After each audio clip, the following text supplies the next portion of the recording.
നമസ്കാരം. Easy ലേണിൻ്റെ live recorded video ക്ലാസ്സുകളിലേക്ക് ഒരിക്കൽ കൂടി സ്വാഗതം. കഴിഞ്ഞ 2 ക്ലാസ്സുകളിലായിട്ട് നമ്മൾ ഓട്ടോമൊബൈൽ വാഹനങ്ങളിൽ ഉപയോഗിക്കുന്ന ബാറ്ററിയുടെ കാര്യങ്ങളാണ് പറഞ്ഞുകൊണ്ടിരിക്കുന്നത്. ബാറ്ററിയുടെ കൺസ്ട്രക്ഷണൽ ഡീറ്റെയിൽസും അതോടൊപ്പം തന്നെ ലെഡ് ആസിഡ് ബാറ്ററിയുടെ ഉള്ളിൽ നടക്കുന്ന കെമിക്കൽ റിയാക്ഷനുകളൊക്കെ നമ്മൾ മനസ്സിലാക്കി കഴിഞ്ഞു. ഇന്ന് അതിൻ്റെ ഒരു കണ്ടിന്യൂഷൻ എന്നോണം ബാറ്ററിയിൽ നമ്മൾ ഉപയോഗിക്കുന്ന അല്ലെങ്കിൽ ബാറ്ററിയുടെ മെയിൻ്റനൻസിനെ കുറിച്ചാണ് നമ്മൾ സംസാരിക്കുന്നത്. ബാറ്ററി എങ്ങനെ പീരിയോഡിക്കലായിട്ട് മെയിൻറ്റെയിൻ ചെയ്യാം, മെയിൻ്റനൻസിന് വേണ്ടി എന്തൊക്കെ ടൂൾസ് ആൻഡ് എക്യുപ്മെൻറ്റ്സുകളാണ് നമ്മൾ ഉപയോഗിക്കുന്നത് തുടർന്ന കാര്യങ്ങളാണെന്ന് സംസാരിക്കുന്നത്. അപ്പോൾ തീർച്ചയായും ഇന്നത്തെ ക്ലാസ് കാണുന്നതിന് മുമ്പേ തന്നെ നേരത്തെയുള്ള 2 ക്ലാസ്സുകൾ കണ്ടതിന് ശേഷം മാത്രം ഇന്നത്തെ ക്ലാസ് കാണുക. അതിൻ്റെ ഒരു കാർഡ് മുകളിൽ കൊടുക്കാം, അത് ക്ലിക്ക് ചെയ്തിട്ട് നിങ്ങൾക്ക് ആ ക്ലാസ് കാണാവുന്നതാണ്. നിങ്ങളുടെ അഭിപ്രായങ്ങളും നിർദ്ദേശങ്ങളൊക്കെ താഴെ കമൻറ്റുകളായിട്ട് എഴുതി അറിയിക്കാം. ഒപ്പം എപ്പോഴും പറയുന്ന പോലെ തന്നെ നിങ്ങൾ ആദ്യമായിട്ടാണ് ഈ ഒരു ചാനൽ കാണുന്നതെങ്കിൽ ഈ ഒരു ചാനൽ ഒന്ന് സബ്സ്ക്രൈബ് ചെയ്തിട്ട് ആ ബെല്ലൈക്കൺ കൂടി അമർത്തിയിട്ട് വീഡിയോ കാണുക.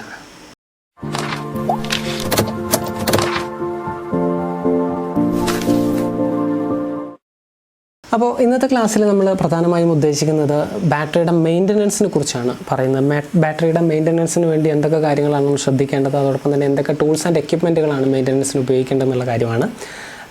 അതിൽ നമ്മൾ നോക്കുമ്പോൾ ലെഡ് ആസിഡ് ബാറ്ററിയുടെ ഏറെക്കുറെ കൺസ്ട്രക്ഷണൽ ഡീറ്റെയിൽസ് നമ്മൾ മനസ്സിലാക്കി കഴിഞ്ഞു. ഈ ബാറ്ററി നമ്മൾ ചാർജ് ചെയ്യുന്ന സമയത്തും ഡിസ്ചാർജ് ചെയ്യുന്ന സമയത്തൊക്കെ എന്തൊക്കെ പ്രവർത്തനങ്ങളാണ് നടക്കുന്നതെന്നുള്ളതും നമ്മൾ മനസ്സിലാക്കി. ഇനി നമ്മൾ മെയിൻറ്റെയിൻ ചെയ്യുന്നത് എങ്ങനെയാണെന്നുള്ളത് നോക്കാം. ഒന്ന്, ഇതിൻ്റെ വോൾട്ടേജ് നമുക്ക് ഇടയ്ക്ക് ചെക്ക് ചെയ്യേണ്ടി വരും. ബാറ്ററി ഞാൻ നേരത്തെ പറഞ്ഞ പോലെ പീരിയോഡിക്കലി മെയിൻറ്റെയിൻ ചെയ്യേണ്ട ഒരു സാധനമാണ് ബാറ്ററി എന്ന് പറയുന്നത്. വൺസ് ഇൻ എ വീക്ക്, ഒരിക്കലെങ്കിലും ആഴ്ചയിൽ ഒരിക്കലെങ്കിലും നമ്മൾ എന്ത് ചെയ്യണം, അതിൻ്റെ ലെവലൊക്കെ നമ്മൾ ചെക്ക് ചെയ്യണം. അതൊക്കെ നേരത്തെ നമ്മൾ പറഞ്ഞതാണ്. നമ്മളിതിനൊരു വോൾട്ടേജ് ചെക്ക് ചെയ്യുന്നതിന് വേണ്ടിയിട്ട് നമ്മൾ ഉപയോഗിക്കുന്ന ഒരു ടൂളാണ് സെൽ ടെസ്റ്റർ എന്ന് പറയുന്നത്. ഈ സെൽ ടെസ്റ്റർ എന്ന് പറയുന്നത് ബാറ്ററിയുടെ ഫുള്ളായിട്ടുള്ള വോൾട്ടേജ് ചെക്ക് ചെയ്യാൻ വേണ്ടിയിട്ടല്ല നമ്മൾ ഉപയോഗിക്കുന്നത്. ബാറ്ററിയുടെ ഒരു സെല്ലിലുള്ള വോൾട്ടേജ് ചെക്ക് ചെയ്യാൻ വേണ്ടിയിട്ടാണ് സെൽ ടെസ്റ്റർ എന്ന് പറയുന്ന ടൂൾ നമ്മൾ ഉപയോഗിക്കുന്നത്. ഈ പുതിയ വാഹനങ്ങളിലുള്ള ബാറ്ററി അല്ലെങ്കിൽ പുതിയ ബാറ്ററിയിലൊന്നും നമുക്ക് ഈ സെൽ ടെസ്റ്റർ ഉപയോഗിച്ച് നമുക്ക് ടെസ്റ്റ് ചെയ്യാൻ കഴിയില്ല. കാരണം അത് കവേർഡ് ആയിട്ടാണ് വരുന്നത്. മുകളിലായിട്ട് അങ്ങനെ ഒരു കവറിങ് ഒക്കെ ഇവിടെ കാണാം നിങ്ങൾക്ക്. ഇതേ രീതിയിലൊരു കവറിങ് ഉണ്ടാവും. അപ്പോൾ ആ കവറിങ് ഉള്ളതുകൊണ്ട് തന്നെ ഈ സെല്ലിലുള്ള വോൾട്ടേജ് എത്രയാണെന്നുള്ളത് നമുക്ക് മനസ്സിലാക്കിയെടുക്കാൻ, അല്ലെങ്കിൽ സെൽ ടെർമിനൽ നമുക്ക് പുറമേ കാണാൻ പറ്റില്ല. ഔട്ട്പുട്ട് ടെർമിനൽ 2 നമുക്ക് പുറത്ത് കാണാൻ പറ്റുക.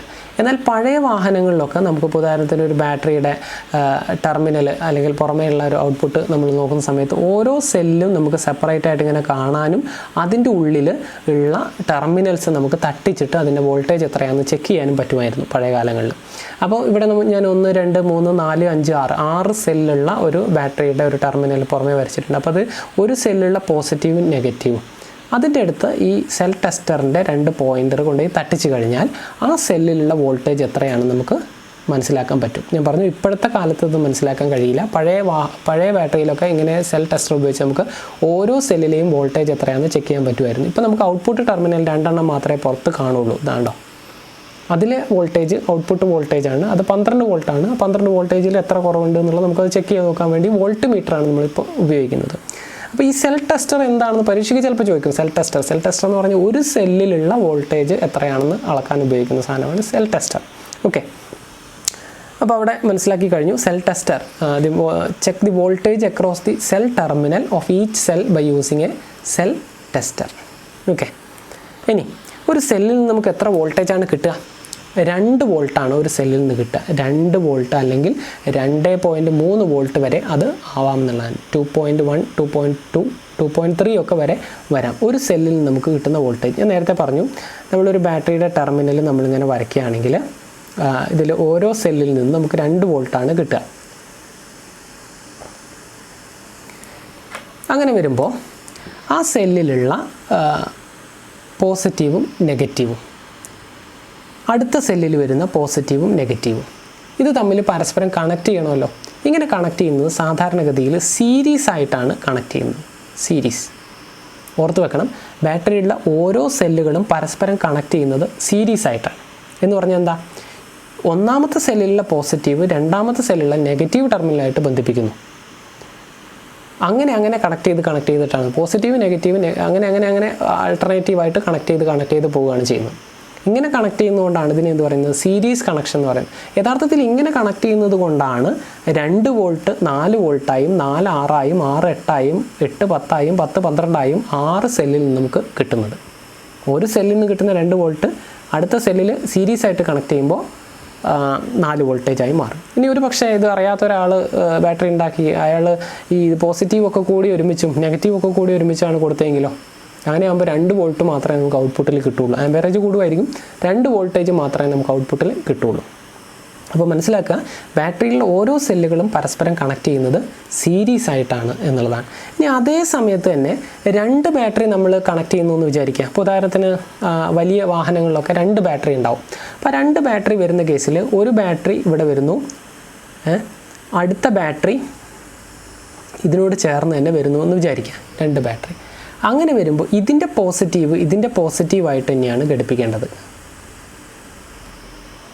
അപ്പോൾ ഇങ്ങനെ ഘടിപ്പിക്കുന്നതിന് നമ്മൾ പാരലൽ കണക്ഷൻ എന്നാണ് പറയുക. പാരലൽ കണക്ഷൻ എന്ന് പറയുക. പോസിറ്റീവായിട്ട് നെഗറ്റീവായിട്ട് ഘടിപ്പിക്കുന്നു. ഇങ്ങനെ ഘടിപ്പിക്കുന്നതുകൊണ്ട് കിട്ടുന്ന ഒരു ഗുണം എന്ന് പറഞ്ഞാൽ, ഇങ്ങനെ ഘടിപ്പിക്കുമ്പോൾ 12 വോൾട്ടേജ് തന്നെയാണ് നമുക്ക് ഔട്ട്പുട്ടായിട്ട് എടുക്കാൻ പറ്റുക. എന്തുകൊണ്ടാണ്? ഇപ്പോൾ ഞാൻ പറഞ്ഞല്ലോ, വലിയ വാഹനങ്ങളിൽ 2 ബാറ്ററി വെച്ച് കണക്ട് ചെയ്യുന്ന സമയത്ത് പരസ്പരം പാരലലായിട്ട് കണക്ട് ചെയ്യണം എന്ന് പറയാൻ കാരണം എന്താ? 12 വോൾട്ട് തന്നെ നമുക്ക് ഔട്ട്പുട്ടിൽ കിട്ടണം. എന്തിനാ?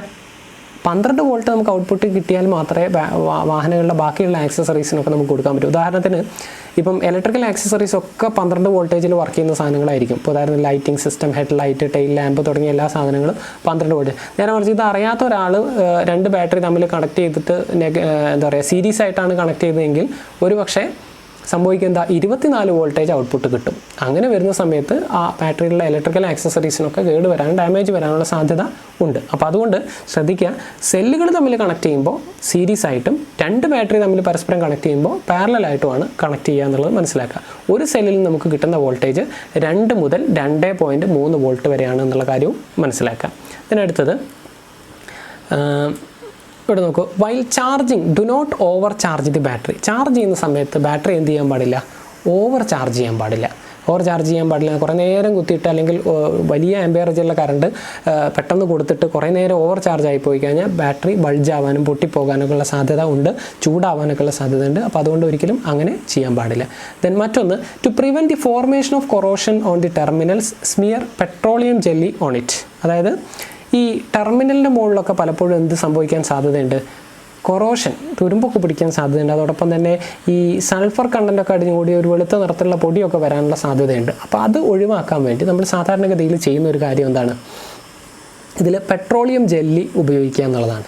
പെട്രോളിയം ജെല്ലി ഇപ്പോൾ അവൈലബിൾ അല്ലാത്ത കേസിൽ നമുക്ക് ഈ വാസലിൻ എന്നൊക്കെ പറഞ്ഞ സാധനങ്ങളില്ലേ, വാസലിൻ എന്ന് പറഞ്ഞു കഴിഞ്ഞാൽ നമ്മൾ ഈ കാലിനൊക്കെ പുരട്ടുന്ന, ദേഹത്തൊക്കെ പുരട്ടുന്ന ഒരു മരുന്നാണ്. അപ്പോൾ അത് യഥാർത്ഥത്തിൽ ഒരു ടൈപ്പ് ഓഫ് പെട്രോളിയം ജെല്ലിയാണ്. അതൊക്കെ നമുക്ക് ഉപയോഗിക്കാം. ഇനിയിപ്പോൾ ഞാൻ വാസലിൻ എന്ന് പറഞ്ഞുകൊണ്ട് എല്ലാവരും വാസലിൻ കയറി പരീക്ഷിക്കുമെന്ന് എഴുതി വെക്കരുത്. അത് അവൈലബിൾ അല്ലെങ്കിൽ ഉപയോഗിക്കാമെന്ന് പറഞ്ഞാൽ ആ ടൈപ്പ് ഓഫ് പെട്രോളിയം ജെല്ലിയാണ് എന്നുള്ളതാണ്. ആ രീതിയിലുള്ള ഒരു സാധനമാണ് നമ്മൾ ഉപയോഗിക്കുന്നത് എന്നുള്ളത് മനസ്സിലാക്കുക. ഓക്കെ. ഇനി മറ്റൊരു കാര്യം, with the help of volt meter voltage of the battery is tested. Volt മീറ്ററിൻ്റെ സഹായത്തോടു കൂടി നമുക്ക് എന്ത് ചെയ്യാം? ബാറ്ററിയുടെ വോൾട്ടേജ് എത്രയാണെന്നുള്ളത് നമുക്ക് ടെസ്റ്റ് ചെയ്യാം. ഓക്കെ. വോൾട്ട് മീറ്റർ അറിയാമല്ലോ, കാണാത്തവരുണ്ടാവില്ല. അപ്പം അതാണ് ബാറ്ററിയുടെ കാര്യങ്ങൾ. ഇനി അടുത്ത കാര്യങ്ങൾ പറയാനുള്ളത്, prime importance of the battery's ability to crank the start the engine. എന്തിനാണ് ബാറ്ററി? പ്രധാനമായും ബാറ്ററി വാഹനങ്ങളിൽ ഉപയോഗിക്കുന്നതിൻ്റെ ഉദ്ദേശം എന്താണ് ഉദ്ദേശം? എൻജിൻ സ്റ്റാർട്ട് ചെയ്യുക എന്നുള്ളതാണ്. അതിൻ്റെ പ്രൈമറി ആയിട്ടുള്ള ഒരു ഉപയോഗം എൻജിൻ സ്റ്റാർട്ട് ചെയ്യുക എന്നുള്ളതാണ്. ബാക്കിയൊക്കെ സെക്കൻഡറി ആണ്. ലൈറ്റ് കത്തിക്കലും ഇതൊക്കെ, കത്തിയില്ലെങ്കിലും വണ്ടി ഓടുമല്ലോ. അപ്പം പ്രൈമറി ആയിട്ട് നമ്മളൊരു ബാറ്ററി സെലക്ട് ചെയ്യുന്ന സമയത്ത് ശ്രദ്ധിക്കേണ്ട കാര്യം എൻജിനെ സ്റ്റാർട്ട് ചെയ്യാനുള്ള ഒരു പര്യാപ്തത അല്ലെങ്കിൽ കപ്പാസിറ്റി ആ ബാറ്ററിക്ക് ഉണ്ടോ എന്നുള്ളതാണ്. അതുകൊണ്ടാണ് ചെറിയ വാഹനങ്ങളൊക്കെ ചെറിയ ബാറ്ററിയും വലിയ വാഹനങ്ങളൊക്കെ വലിയ ബാറ്ററിയും ആവശ്യമായിട്ട് വരുന്നത്. ഇപ്പോൾ ഉദാഹരണത്തിന് ബൈക്കിലൊക്കെ ആണെങ്കിൽ നിങ്ങൾ ശ്രദ്ധിച്ചിട്ടുണ്ടാകും, ചെറിയൊരു പെട്ടിയാണ് ഉണ്ടാവുക. കുറച്ചും കൂടി വലിയ കാറുകളിൽ വരുമ്പോൾ കാറിന് കുറച്ചും കൂടി വലിപ്പമുള്ള ബാറ്ററി, അത് ഹെവി വെഹിക്കിളിലേക്ക് വരുമ്പോൾ നല്ല വലിപ്പമുള്ള ബാറ്ററിയൊക്കെ ആയിട്ട് വരും. അപ്പോൾ എന്തുവാണ് അതിൻ്റെ കാരണം? എൻജിനെ സ്റ്റാർട്ട് ചെയ്യാൻ കുറച്ചും കൂടി കപ്പാസിറ്റി വേണമെന്നുള്ളതാണ്. വലിയ സ്റ്റാർട്ടിങ് മോട്ടോറായിരിക്കും, അപ്പോൾ വലിയ ഫ്ലൈ വീലായിരിക്കും. അപ്പോൾ അതിനെ കറക്കണമെങ്കിൽ വലിയ പവർ തന്നെ നമ്മൾ കൊടുക്കേണ്ടി വരും. ഓക്കെ, അതാണ് ഉദ്ദേശം. Then the current required to crank the engine can range from 150 ampere to 1000 ampere. ഒരു എൻജിനെ സ്റ്റാർട്ട് ചെയ്യാൻ വേണ്ടി നമുക്ക് എത്ര കറണ്ട് വേണം? 150 ആംപിയർ മുതൽ 1000 ആംപിയർ വരെയുള്ള കറണ്ട് ബാറ്ററിയിൽ ആവശ്യമാണ്. ആ ഒരു കറണ്ട് ഉപയോഗിച്ചിട്ടാണ് എൻജിനെ നമ്മൾ ക്രാങ്ക് ചെയ്യുന്നത് എന്നുള്ളതാണ് പറയുക. അപ്പോൾ ചെറിയ വാഹനങ്ങളിലൊക്കെ ആണെങ്കിൽ ചെറിയ ആംപിയറേജുള്ള കറണ്ട് മതി, വലിയ വാഹനങ്ങളിലൊക്കെ ആണെങ്കിൽ വലിയ ആംപിയറേജുള്ള കറണ്ട് വേണം, depending upon the size of the engine. Then voltage of the battery remains the same for all application. ഇനി ഏത് ബാറ്ററി നമ്മൾ ഉപയോഗിച്ചാലും 12 വോൾട്ടാണ് ഇതിൽ നിന്ന് നമുക്ക് ഔട്ട്പുട്ടായിട്ട് കിട്ടുന്നത്. 12 വോൾട്ട്. ഓക്കെ, ഏത് വലിയ ബാറ്ററിയാണെങ്കിലും ചെറിയ ബാറ്ററിയാണെങ്കിലും ഓട്ടോമൊബൈൽ വാഹനങ്ങളിലൊക്കെ 12 വോൾട്ടേജുള്ള ബാറ്ററിയാണ് നമ്മൾ എടുക്കുന്നത് എന്നുള്ള കാര്യം മനസ്സിലാക്കുക. കപ്പാസിറ്റി, അതായത് കറണ്ടിൻ്റെ അളവാണ്, ആംബിയറേജ് റേഞ്ചാണ് കൂടുന്നത്, വോൾട്ടേജ് അല്ല. ഓക്കെ, ഇനി ബാറ്ററിയുടെ കേസിൽ നമ്മൾ പറയുന്നത്, ബാറ്ററിയുടെ കപ്പാസിറ്റി നമ്മൾ പറയുന്നുണ്ടല്ലോ, ബാറ്ററിയുടെ കപ്പാസിറ്റി നമ്മൾ പറയുന്നത് ആംബിയർ ഹവറിലാണ്. ആംബിയർ ഹവർ എന്താണ്? ആംബിയർ ഹവർ എന്ന് പറഞ്ഞാൽ കേട്ടിട്ടുണ്ടാവും, AH എന്ന് പറയും. AH, ഇതാണ് ആംബിയർ ഹവർ. ബാറ്ററിയുടെ കപ്പാസിറ്റി നമ്മൾ AH പറയാം. 100 AH ഉള്ള ബാറ്ററി, 200 AH ഉള്ള ബാറ്ററി, 150 AH ഉള്ള ബാറ്ററി എന്നൊക്കെയാണ് നമ്മൾ സാധാരണ രീതിയിൽ പറയുക. അപ്പോൾ AH എന്ന് പറഞ്ഞാൽ ആംബിയർ ഹവർ എന്നാണ് അതിൻ്റെ അർത്ഥം. എന്താണ് ആംബിയർ ഹവർ? പേര് കേൾക്കുമ്പോൾ തന്നെ നമുക്കറിയാം ആംബിയർ ഹവർ.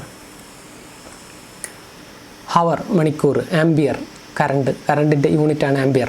അപ്പോൾ ഒരു മണിക്കൂറിൽ എത്ര ആംബിയറുള്ള കറണ്ട് അതിൽ നമുക്ക് കിട്ടും, അല്ലെങ്കിൽ നിശ്ചിത ആംബിയറുള്ള കറണ്ട് എത്ര മണിക്കൂർ നേരത്തേക്ക് നമുക്ക് അതിൽ നിന്ന് ഔട്ട്പുട്ടായിട്ട് എടുക്കാൻ പറ്റും, ഇതാണ് ampere hour.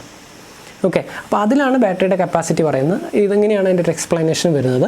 The ampere hour rating provides a measure of how much current a battery at 18 degree fahrenheit or 27 degree celsius will deliver for a fixed time period without the cell voltage dropping 1.7 voltage. സെല്ലിലെ voltage 2 വോൾട്ടാണല്ലോ ഉള്ളത്, അത് 1.75 കുറയാതെ എത്ര നേരം എത്ര ആംബിയറുള്ള current നമുക്ക് അതിൽ നിന്ന് എടുക്കാൻ പറ്റും, ഇതാണ് ആംബിയർ ഹവർ എന്ന് പറയുന്നത്. ഓക്കെ, 2 ഉദാഹരണങ്ങൾ അവിടെ കൊടുത്തിട്ടുണ്ട്, നോക്കൂ നിങ്ങൾ. 3 ആംബിയറുള്ള കറണ്ട് 20 മണിക്കൂർ നേരത്തേക്ക് എടുക്കുന്നു ഒരു ബാറ്ററിയിൽ നിന്ന്. അതായത് 3 ആംബിയറിലുള്ള ഒരു കറണ്ട് എടുത്തിട്ട് ഒരു ബൾബ് കത്തിക്കുന്നു, അത് 20 മണിക്കൂർ നേരത്തേക്ക് അത് കത്തി. 20 മണിക്കൂർ വരെ കത്തുമ്പോഴും ബാറ്ററിയിലെ വോൾട്ടേജ് എന്ന് പറയുന്ന ഒരു സെല്ലിലെ വോൾട്ടേജ് 1.75ൻ്റെ മുകളിലായിരുന്നു. 20 മണിക്കൂർ കഴിഞ്ഞപ്പോൾ പിന്നെ ആ സെൽ വോൾട്ടേജ് കുറഞ്ഞു പോയി എന്ന് പറഞ്ഞാൽ ആ ബാറ്ററി വീണ്ടും ആ ഒരു ആംബിയറുള്ള കറണ്ട് എടുക്കാൻ പറ്റാത്തൊരവസ്ഥയിലേക്ക്. 20 മണിക്കൂർ നേരത്തേക്ക് 3 ആംബിയറുള്ള കറണ്ട് ആ ബാറ്ററിയിൽ നിന്ന് പുറത്തേക്ക് എടുത്തിട്ടുണ്ടെങ്കിൽ ആ ബാറ്ററിയുടെ കപ്പാസിറ്റി എത്രയാണെന്ന് ചോദിച്ചാൽ 60 AH ആണ് അതിൻ്റെ കപ്പാസിറ്റി. എന്തുകൊണ്ടാണ് അങ്ങനെ 60 AH വന്നത്? 20 × 3 ആംബിയറുള്ള കറണ്ട് 20 മണിക്കൂർ നേരത്തെ നമുക്ക് കിട്ടിയില്ലേ? ഓക്കെ, അതാണ് 60 AH എന്ന് പറയുന്നത്. ഇപ്പോൾ ഉദാഹരണത്തിന് മറ്റൊരു ഉദാഹരണം ഇവിടെ കൊടുക്കുക. 5 ആംബിയറുള്ള കറണ്ട് 20 മണിക്കൂർ നേരത്തേക്ക് നമ്മൾ പുറത്തേക്ക് എടുക്കുന്നു. നേരത്തെ 3 ആംബിയറുടെ എടുത്ത് ഇവിടെ 5 ആംബിയർ, കുറച്ചും കൂടി കൂടുതൽ കറണ്ട് എടുക്കുന്നു. അപ്പോൾ ആ ബാറ്ററിയുടെ കപ്പാസിറ്റി എത്രയാണ്? 100 ആംബിയറാണ്. ഓക്കെ, ഇത് വേണമെങ്കിൽ ഇങ്ങനെ പറയാം, അതായത് 1 ആംബിയറുള്ള കറണ്ട് 100 മണിക്കൂർ നേരത്തേക്ക് നമ്മൾ എടുക്കുന്നു. 1 ആംബിയറുള്ള കറണ്ട് മാത്രമേ നമ്മൾ എടുക്കുന്നു, പക്ഷേ 100 മണിക്കൂർ നേരത്തേക്ക് നമുക്ക് അതിൽ നിന്ന് ഔട്ട്പുട്ടായിട്ട് എടുക്കാൻ പറ്റുന്നുണ്ട്. അങ്ങനെയാണെങ്കിൽ 100 AH ആണ്. എന്നാൽ 2 ആംബിയറുള്ള കറണ്ട് 50 മണിക്കൂർ നേരത്തേക്കാണ് നമ്മൾ എടുക്കുന്നത്. അപ്പോഴത്തേക്കും പിന്നെ ഡൗൺ ആയി പോകുന്നു. അതിൻ്റെ അർത്ഥം എന്താ? അത് 100 AH ആണ്. 2 × 50 100 AH. അപ്പോൾ ഇങ്ങനെയാണ് നമ്മൾ ആംബിയർ ഹവർ എന്ന് പറയുന്ന ഒരു റേറ്റിംഗ്, ബാറ്ററിയുടെ ചാർജ് റേറ്റിംഗ് നമ്മൾ കണക്കാക്കുന്നത്. സമയത്തിനെ ആസ്പദമാക്കി എത്ര ആംബിയറുള്ള കറണ്ട് അതിൽ നിന്ന് ഔട്ട്പുട്ടായിട്ട് നമുക്ക് പുറത്തേക്ക് എടുക്കാൻ പറ്റുന്നത്, എത്ര നേരം പുറത്തേക്ക് എടുക്കാൻ പറ്റുന്നു, അതാണ് ആംബിയർ ഹവർ എന്നുള്ളതുകൊണ്ട് ഉദ്ദേശിക്കുന്നത്. ഓക്കെ, ഇനി ബാറ്ററി ചാർജ് ചെയ്യുന്ന കാര്യങ്ങൾ എന്തൊക്കെയാണ്? ബാറ്ററി ചാർജ് ചെയ്യാൻ വേണ്ടി നമ്മൾ സാധാരണ രീതിയിൽ ചാർജർ എന്ന് പറഞ്ഞൊരു സാധനമുണ്ട്, ബാറ്ററി ചാർജർ. അപ്പോൾ അത് കറണ്ടിൽ കുത്തിയിട്ട് ബാറ്ററിയിലെ കറണ്ട് എന്താ പറയുക, മെയിനിലുള്ള കറണ്ട് എടുത്തിട്ട് ബാറ്ററിക്ക് അങ്ങോട്ട് കൊടുക്കുന്നു. അപ്പോൾ ബാറ്ററിയിൽ എന്ത് ചെയ്യുന്നു? ഈ പറയുന്ന പോലെ കെമിക്കൽ റിയാക്ഷൻ നടന്നിട്ട് കെമിക്കൽ എനർജി ആയിട്ട് അവിടെ കറണ്ട് സ്റ്റോർ ചെയ്ത് വെക്കും. ഇതാണ് ബാറ്ററി ചാർജ് ചെയ്യുന്ന സമയത്ത് സംഭവിക്കുന്നത്. ഇനി എന്തൊക്കെ കാര്യങ്ങളാണ് നമ്മൾ ഈ ചാർജ് ചെയ്യുന്ന സമയത്ത് ശ്രദ്ധിക്കേണ്ടതെന്ന് ചോദിച്ചാൽ, ഒന്നാമത്തത് to apply an electrical pressure at that forces current through the battery to reverse the electrochemical action in the cell. അതായത് കറണ്ട് നമ്മൾ അങ്ങോട്ട് കൊടുക്കുമ്പോൾ ഇതിനകത്ത് ചില കെമിക്കൽ റിയാക്ഷൻ നടക്കുന്നത്. എന്താ കെമിക്കൽ റിയാക്ഷൻ നടക്കുന്നതെന്നൊക്കെ നമ്മൾ കഴിഞ്ഞ ക്ലാസ്സിൽ പറഞ്ഞതാണ്. അങ്ങനെ കെമിക്കൽ റിയാക്ഷൻ നടന്നിട്ട് ഇതിനകത്ത് കെമിക്കൽ എനർജി ആയിട്ട് ഇലക്ട്രിക്കൽ എനർജി സ്റ്റോർ ചെയ്ത് വെക്കുന്നു. ഇതാണ് സംഭവിക്കുന്നത്. Okay, a battery charged at the rate of 5 ampere for a period of 5 hours would receive a 25 ampere hour. 25 ampere ഹവറുള്ള ഒരു ബാറ്ററി ആണെങ്കിൽ അതിന് നമ്മൾ 5 ആംബിയറുള്ള കറണ്ട് ഏതാണ്ട് 5 ആംബിയറുള്ള കറണ്ട് 5 മണിക്കൂർ നേരത്തേക്ക് ഇങ്ങനെ കൊടുത്തുകൊണ്ടിരിക്കുകയാണ്. അങ്ങനെ വരുമ്പോൾ 25 ആംബിയർ AH ആ ബാറ്ററി ചാർജ് ആവും. ഓക്കെ, അപ്പോൾ ഇവിടെ നമ്മൾ ശ്രദ്ധിക്കേണ്ട ഒരു കാര്യം, 5 ആംബിയർ കറണ്ട്, കുറഞ്ഞ ആംബിയറുള്ള കറണ്ടേ കൊടുക്കുന്നില്ല. എന്തുകൊണ്ട് എനിക്ക് 10 ആംബിയറുള്ള കറണ്ട് കൊടുത്തുകൂടാ? കൊടുക്കുന്നതിന് പ്രശ്നമൊന്നുമില്ല, പക്ഷേ അത്രയും സമയം നമ്മൾ എന്ത് ചെയ്യണം? കുറയ്ക്കണം. അങ്ങനെ കൊടുക്കുന്നതിനാണ് നമ്മൾ ഫാസ്റ്റ് ചാർജിങ് എന്ന് പറയുന്നത്. അപ്പോൾ അതായത് സ്ലോ ചാർജിങ് എന്ന് പറഞ്ഞാൽ കുറഞ്ഞ കറണ്ട് കൂടുതൽ സമയത്തേക്ക് കൊടുക്കുന്നു, അപ്പോൾ അത് സ്ലോ ചാർജിങ്ങും കൂടുതൽ കറണ്ട് കുറഞ്ഞ സമയത്തേക്ക് കൊടുക്കുമ്പോൾ അതിനെ ഫാസ്റ്റ് ചാർജിങ് എന്നാണ് നമ്മൾ പറയുക. ഏതാ നല്ല നിങ്ങളുടെ അഭിപ്രായത്തിൽ? സ്ലോ ചാർജിങ് ആണോ ഫാസ്റ്റ് ചാർജിങ് ആണോ? അല്ലേ, ഫാസ്റ്റ് ചാർജിങ് നമുക്ക് എളുപ്പത്തിൽ കഴിയും. പക്ഷേ എന്നാൽ അങ്ങനെയല്ല, ഫാസ്റ്റ് ചാർജിങ് അത്ര നമ്മൾ പ്രിഫർ ചെയ്യുന്നില്ല. കൂടുതലും നമ്മൾ സ്ലോ ചാർജിങ്ങിനാണ് പ്രിഫറൻസ് കൊടുക്കുന്നത്. കാരണം അങ്ങനെ വരുമ്പോഴാണ് ബാറ്ററി നല്ല രീതിയിൽ ലോങ് ലൈഫിൽ നമുക്ക് കിട്ടുള്ളൂ. ഫാസ്റ്റ് ചാർജിങ് ചെയ്യുന്ന സമയത്ത് ഓവർ ഹീറ്റ് ആവാനും അതിനകത്ത് പിന്നെ എന്താ പറയുക ബൾജാവാനും പൊട്ടിപ്പോകാനൊക്കെ ഉള്ള സാധ്യതയുണ്ട്. അപ്പോൾ അതുകൊണ്ടാണ് നമ്മൾ സ്ലോ ചാർജിങ് എന്ന് പറയുന്നത്. ഇവിടെ സാധാരണ രീതിയിൽ പറയുന്നത് for the most satisfactory charging the lower charging rate in ampere are recommended. കുറഞ്ഞ ആംബിയറിലുള്ള കറണ്ട് വെച്ചിട്ട് കൂടുതൽ നേരം ചാർജ് ചെയ്യാനാണ് റെക്കമെൻഡ് ചെയ്യുന്നത്. ഓക്കെ, എന്നാൽ ചില കേസിൽ നമുക്കത് സാധിക്കില്ല. അതെന്താണെന്നുള്ള പറയാം. ഇതാണ് സ്ലോ ചാർജിങ്ങിൻ്റെ രീതി. Charging a battery at a rate of 5 ampere, 5 ആംബിയറിൽ ചാർജ് ചെയ്യും. For a time sufficient to bring a specific gravity of the electrolyte is to its highest reading. അതിൻ്റെ ഹയസ്റ്റ് റീഡിങ് എത്രയാണ്? 1.260 to 1.280. നമ്മൾ കഴിഞ്ഞ ക്ലാസ്സിൽ മനസ്സിലാക്കി. അത്രയും സ്പെസിഫിക് ഗ്രാവിറ്റി ഓരോ സെല്ലിലും വരുന്ന രീതിയിൽ നമ്മൾ 5 ആംബിയർ കറണ്ട് കുറേ നേരത്തേക്ക് കൊടുത്തുകൊണ്ടിരിക്കുന്നു. എത്ര വരെ കൊടുക്കണം? ഈ പറയുന്ന ഓരോ സെല്ലിലും സ്പെസിഫിക് ഗ്രാവിറ്റി കൃത്യമായി നിലയിലെത്തുന്നത് വരെ നമ്മൾ 5 ആംബിയറിലെ കറണ്ട് ഇങ്ങനെ കൊടുത്തുകൊണ്ടിരിക്കുക. അതാണ് സ്ലോ ചാർജിങ് എന്നോട് ഉദ്ദേശിക്കുന്നത്. Slow charging may require from 12 to 24 hours. അപ്പോൾ കുറേ സമയം എടുക്കും. അതായത് 12 മുതൽ 24 മണിക്കൂർ വരെ സ്ലോ ചാർജിങ്ങിന് എടുക്കാം. ഇത്രയും കുറഞ്ഞ കറണ്ടല്ലേ നമ്മൾ കൊടുക്കുന്നുള്ളൂ. അതുകൊണ്ടാണ്. ഓക്കെ, അതാണ് നല്ലത്, സേഫ് അതാണ്. ഇനി നേരെ മറിച്ച് ചില കേസിൽ നമുക്ക് സാധിക്കില്ല. കാരണം എന്ന് വെച്ചാൽ പെട്ടെന്ന് വണ്ടി ബ്രേക്ക് ഡൗൺ ആയി, നമുക്ക് ബാറ്ററി വേറെ കിട്ടാനില്ല. അപ്പോൾ നമുക്കത് ഫാസ്റ്റ് ചാർജിങ്ങിൽ ഇടേണ്ടി വരും. കുറഞ്ഞ സമയം കൊണ്ട് ചാർജ് ആവുന്നു. അപ്പോൾ 1 മണിക്കൂർ 2 മണിക്കൂർ കൊണ്ടൊക്കെ നമുക്ക് ചാർജ് ആവുന്ന രീതിയിലേക്ക് ആക്കണമെന്നുണ്ടെങ്കിൽ കൂടുതൽ ആംബിയറേജുള്ള കറണ്ട് നമ്മൾ കൊടുക്കേണ്ടി വരും. അതാണ് ഫാസ്റ്റ് ചാർജിങ് കൊണ്ട് ഉദ്ദേശിക്കുന്നത്. Fast charging will not fully recharge the battery. അവിടെ ഞാൻ പറഞ്ഞല്ലോ, ബാറ്ററി മുഴുവനായും ചാർജ് ആവുന്നത് വരെ ചാർജ് ആക്കാൻ നിൽക്കരുത് ഫാസ്റ്റ് ചാർജിങ്ങിൽ. ഏതാണ്ട് നമുക്കൊരു സഫീഷ്യൻ്റ് ആയിട്ടുള്ള ചാർജായി എൻജിൻ സ്റ്റാർട്ട് ചെയ്യാനുള്ള ഒരു കപ്പാസിറ്റി ഒക്കെ കിട്ടിയെന്ന് കഴിഞ്ഞാൽ പിന്നെ അത് നിർത്തുക. പിന്നെ നമ്മൾ സാവധാനം പീരിയോഡിക്കലി സ്ലോ ചാർജിങ് ചെയ്താൽ മതി. It will restore the charge sufficiently to allow the battery to used. മതിയായ ചാർജ് ആയി കഴിഞ്ഞാൽ ബാറ്ററി വീണ്ടും യൂസ് ചെയ്യുക എന്നുള്ളതാണ് അവിടെ ചെയ്യേണ്ട കാര്യം. Fast charging consist of A charging a battery at range from 10 to 15 ampere. 10 to 50 ampere, 10 മുതൽ 50 ആംബിയർ വരെ കറണ്ട് കൊടുത്തിട്ട് കുറഞ്ഞ സമയം കൊണ്ട് നമുക്ക് ചാർജ് ആക്കുന്ന ഒരു രീതിയാണ് ഫാസ്റ്റ് ചാർജിങ് എന്ന് പറയുന്നത്. നേരത്തെ പറഞ്ഞ മാതിരി ഫാസ്റ്റ് ചാർജിങ് അത്ര റെക്കമെൻഡഡ് അല്ല, സ്ലോ ചാർജിങ് ആണ് കൂടുതലും റെക്കമെൻഡ് ചെയ്യുന്നത്. ഓക്കെ, ഇനി മറ്റൊരു കാര്യമാണ് ജമ്പ് സ്റ്റാർട്ടിങ്. കേട്ടിട്ടുണ്ടാവും, ചിലപ്പം കണ്ടിട്ടുണ്ടാവും. ജമ്പ് സ്റ്റാർട്ടിങ് ആവശ്യമായിട്ട് വരുന്നത് എപ്പോഴാണെന്ന് ചോദിച്ചാൽ വണ്ടി ബാറ്ററിയുടെ മെയിൻ്റനൻസ് മൂലം അല്ലെങ്കിൽ ബാറ്ററി ഡൗൺ ആയത് മൂലം വണ്ടി ബ്രേക്ക് ഡൗൺ ആയിപ്പോയി, ബാറ്ററി ഇല്ലാത്തത് കൊണ്ടാണ് സ്റ്റാർട്ട് ആവാത്തത്. അത്തരം കേസിൽ നമുക്ക് എന്ത് ചെയ്യാം? ജമ്പ് സ്റ്റാർട്ടിങ് ചെയ്യാം. അതിനുവേണ്ടി നമ്മൾ ഉപയോഗിക്കുന്ന മറ്റൊരു വെഹിക്കിളിലെ ബാറ്ററി നമ്മൾ ഉപയോഗിക്കുന്നു എന്നുള്ളതാണ്. ഓക്കെ, തൊട്ടടുത്ത് വേറൊരു വണ്ടി ഉണ്ടെങ്കിൽ ആ വണ്ടിയുടെ ബാറ്ററിയുടെ ടെർമിനൽ ഇതിൻ്റെ ടെർമിനലായിട്ട് ഒരു എക്സ്ട്രാ കണക്ഷൻ വെച്ചിട്ട് നമ്മൾ കണക്ട് ചെയ്ത് കഴിഞ്ഞാൽ നമുക്ക് ഈ വണ്ടി സ്റ്റാർട്ട് ചെയ്യാം. എങ്ങനെയാണ് കണക്ട് ചെയ്യുന്നത് എന്നുള്ളത് അവിടെ കാണിച്ചിട്ടുണ്ട്. ആ രീതിയിൽ കണക്ട് ചെയ്യുക. അതായത് പോസിറ്റീവ് അടുത്തതിൻ്റെ പോസിറ്റീവായിട്ട് തന്നെ, അതായത് പുതിയ വണ്ടി എന്താ പറയുക കണ്ടീഷനായിട്ടുള്ള ഒരു വണ്ടിയിലെ ബാറ്ററി എടുത്തിട്ട് അതിൻ്റെ പോസിറ്റീവ് ടെർമിനൽ നമ്മൾ എന്ത് ചെയ്യുക? ഇതിൻ്റെ പോസിറ്റീവ് ടെർമിനലായിട്ട് കണക്ട് ചെയ്യുക. അതിൻ്റെ നെഗറ്റീവ് ടെർമിനൽ എടുത്തിട്ട് ഇതിൻ്റെ നെഗറ്റീവായിട്ടല്ല കണക്ട് ചെയ്യേണ്ടത്, ബോഡിയിൽ ടച്ച് ചെയ്ത് എർത്ത് ചെയ്യുക. എന്നിട്ട് എന്ത് ചെയ്യുക? സ്റ്റാർട്ട് ചെയ്യുക. ഇതാണ് ജമ്പ് സ്റ്റാർട്ടിങ്ങിൻ്റെ രീതി. ചില കേസിൽ ഈ ടെക്നീഷ്യന്മാരൊക്കെ വന്നിട്ട് ചെയ്യുന്നൊരു പരിപാടി എന്ന് വെച്ചാൽ ഈ ബാറ്ററി തന്നെ എടുത്തിട്ട്, അതായത് വേറൊരു ബാറ്ററി എടുത്തിട്ട് അതിങ്ങനെ തിരിച്ച് വെച്ചിട്ട് അവിടെ കുത്തിയിട്ട് സ്റ്റാർട്ട് ചെയ്യാൻ പറയും. ഇതത്ര സേഫ് ആയിട്ടുള്ളൊരു സംഗതിയല്ല. പലപ്പോഴും ബാറ്ററിയൊക്കെ പൊട്ടിത്തെറിക്കാനുള്ള സാധ്യതയുണ്ട്. പിന്നെ ഈ നിത്യാഭ്യാസി ആന എടുക്കുന്നൊക്കെ പറഞ്ഞവർ അവനത് സ്ഥിരമായിട്ട് ചെയ്യുന്നതായിരിക്കും. ഇനി അവനോട് തർക്കിച്ചിട്ട് ഇത് ശരിയല്ല എന്ന് പറയാൻ നിൽക്കണ്ട. അവർ ചിലപ്പോൾ അത് എക്സ്പീരിയൻസ് കൊണ്ട് ചിലപ്പോൾ അത് ചെയ്യുന്നത്. പക്ഷേ റെക്കമെൻഡഡ് അല്ല, അങ്ങനെ ചെയ്യാൻ പാടില്ല എന്നാണ്. ഇങ്ങനെ കേബിൾ ഉപയോഗിച്ചിട്ട് നമ്മൾ കണക്ട് ചെയ്തിട്ടാണ് ചെയ്യേണ്ടത് എന്നുള്ള കാര്യവും മനസ്സിലാക്കുക. Jump starts is the procedure of starting a motor vehicle that has a discharged or depleted battery. കേടായതോ അല്ലെങ്കിൽ ഡിസ്ചാർജ് ആയി പോയതോ ആയിട്ടുള്ള ഒരു ബാറ്ററിയിൽ നിന്ന് ബാറ്ററിയുടെ ഒരു വണ്ടിയിലെ ബാറ്ററി വെച്ച് വേറൊരു വണ്ടിയുടെ ബാറ്ററി വെച്ചിട്ട് നമ്മൾ സ്റ്റാർട്ട് ചെയ്യുന്ന രീതിക്കാണ് ജമ്പ് സ്റ്റാർട്ടിങ് എന്ന് പറയുന്നത്. A temporary connection is made to the battery of the vehicle, another vehicle or the same external power sources. അങ്ങനെയാണ് ഒരു ടെമ്പററി കണക്ഷൻ വെച്ചിട്ടാണ് നമ്മൾ ചെയ്യുന്നത്. സ്റ്റാർട്ടായി കഴിഞ്ഞാൽ ഈ കണക്ഷൻ വെച്ച് അവിടെ ഇരിക്കേണ്ട ആവശ്യമില്ല. അത് ഡിസ്കണക്ട് ചെയ്തതിന് ശേഷം നമ്മൾ എന്ത് ചെയ്യുക, വണ്ടി റൺ ചെയ്യുക. റണ്ണിങ്ങിൽ കുറച്ച് ചാർജ് ആയിക്കോളുമല്ലോ.